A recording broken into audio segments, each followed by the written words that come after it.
États-Unis. Bana ya 50 États ya États-Unis.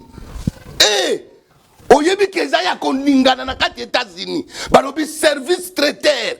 Chief katika pesa. Eye na bilengi ya sika.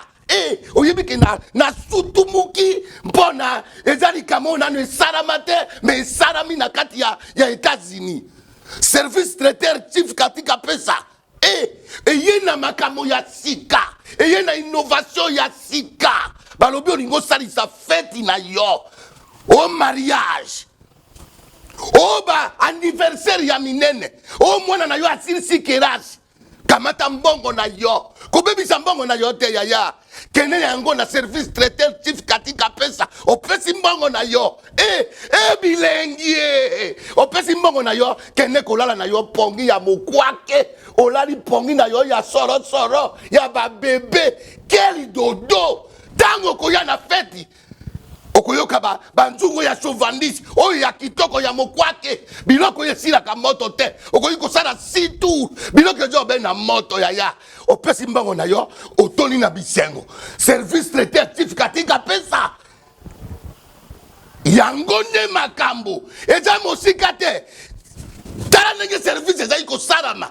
Tala service monene nanu esalamate service moko ba service eza na yango mais service traiteur chief katika pesa yango ne fait eza na ville ya na état ya Illinois, plus précisément na Chicago, mais na ville ya Mammoth. Bino moko bato ya poto boyebi eponi moto ya États-Unis te soko uti wapi oye na kati États-Unis na Mammoth. Luka service traiteur chief katika pesa ne okosepela.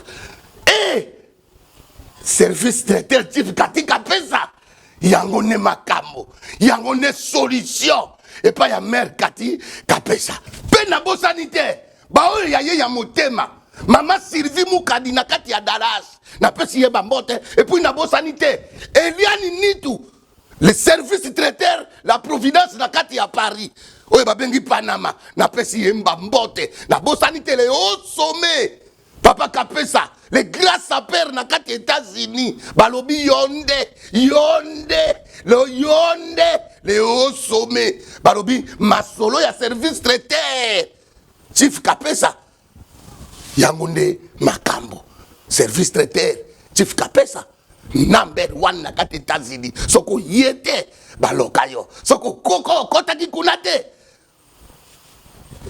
baloka yo oyebiki na sutumuki po yango ne number 1 bisou bye.